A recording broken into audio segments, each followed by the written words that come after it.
Сұлудың жұмсақ қойнында күнделедім, түндедім, себеп солай жүргенім, күнімде кештім түрменің. Ай, жібер.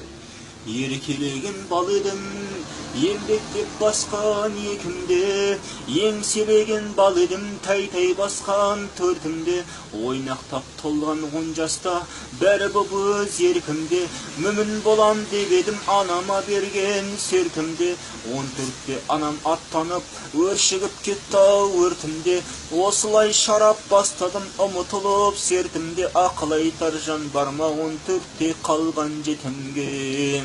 Красава, брата. Домбыра бер, айдай. Тағы да бір нәрсе айтшы қазақша, брат. Ай, домбыраға жете алмадым осы. Алақан сап, шаң жуытпас өмірімнің ағыда сен домбыра. Маңайыма аң жуытпас қашшауымның дағыда сен домбыра. Көңілімді елбіреткен өмірімнің қалауы сен домбыра. Жыршы туын желбіреткен күйшілердің жалауы сен домбыра. Перне басып күйін жертсе елдің көзін елеңдеткен домбыра. Жарқын дауыс күмбіретсе жыршы ойын тереңдеткен домбыра. Жайдақ жерде жайып қалсам көлеңкелі жарым жарық күнде жалғыз қалсам көлеңкелі жарым болған домбыра. Жайдақ жерде жайып қалсам қос шекті нарым болған домбыра. Шіркін. Қандай жігіттер, да? Орның сахнадағы қойседің, брат. Сол сахна қабылдаса ғой мен. Қабылдайтындай қыламын ғой. Ол сахна қабылдаса ғой, сағындым бұл сахнаны. Салам айтып жүрсің, видеодағы адамдарға. Қысқа бір өзінің. Жалпы айтатын әңгімем жер бетінде ақындарға еді. Бұл ақындар бір-бірін боғын қазып аламасын.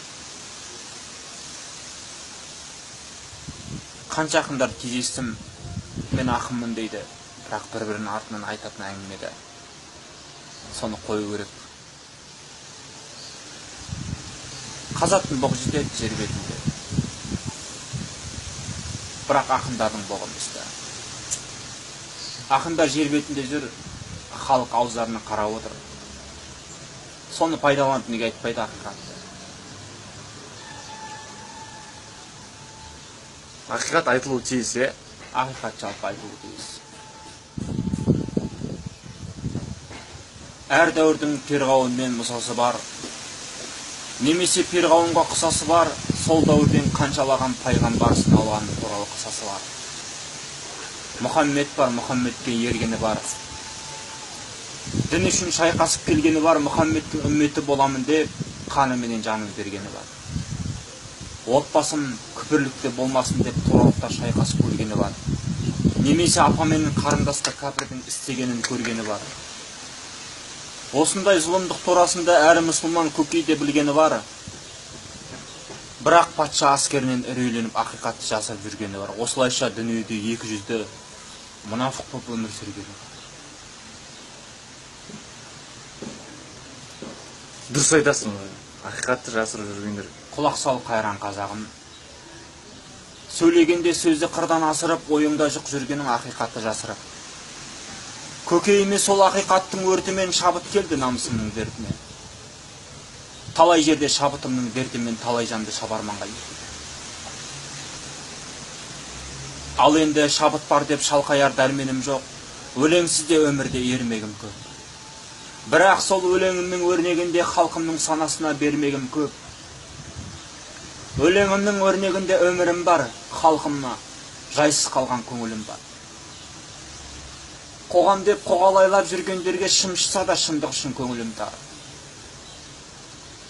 Мен үшін билік емес биіктегі, биліктен тұяқ артық киіктегі. Мен үшін байлық емес биіктегі, өкінбеспін кетсем дағы сейіптегі. Мен үшін жалғыз Алла биіктегі, мүшемді мүсіндеген жиіктегі. Алланың қиып берген несібесін биліктегі бишілерін қиып беді.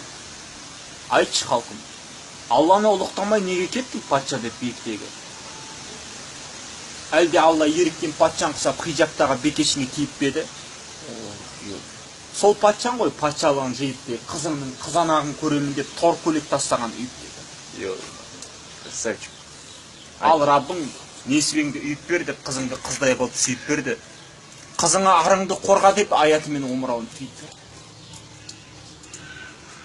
Ал патшаң кәпірдің қол астына басын сұғып күпірлікке жол ашты да, дінін, ділін, иманын сатқан патша кәпірдің қол асты қып алашты да.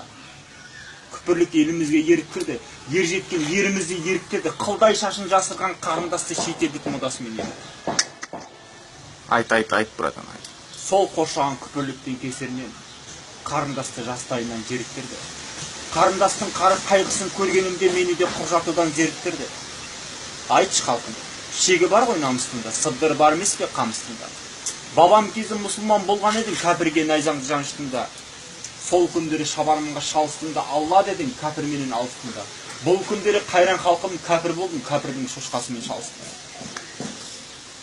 Нәпсіңе жақпаған сөзім болса құлағыңды бітеді алыстында.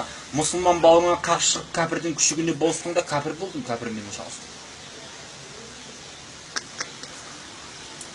Бұның сыры алдыңда арбамызда, немесе жүрек деген дорбамызда. Иман болса жүрек деген дорбамызда, Алланың заңы болар ордамызда. Алланың заңы болмай ордамызда, билік жоқ, кәпірдің күшігіндей патша текті алдыңғы арбамызда. Түтінді де түрлендіріп сөйреттейді, сөйреттемен даналыққа үйретпейді. Даналықты қалаған патшаң болса, түтін заводы неге күйретпейді? Рас халқым көкейім жауындаған, қолындаймын бәйдегі салынған. Еркін өскен ередімнің жайдақ жерде құмдағы болса да қалындаған. Мен уақытты бос әлекке қаратпаймын, сөздерімді өлеңдетіп сабақтаймын. Ассаламу алейкум халқым, осымен өлеңді аяқтаймын. Әңгімесі жоқ, братан. Кеш. Мағайыз. Қазағымның осындай жігіттері көп болсын деп тілеймін.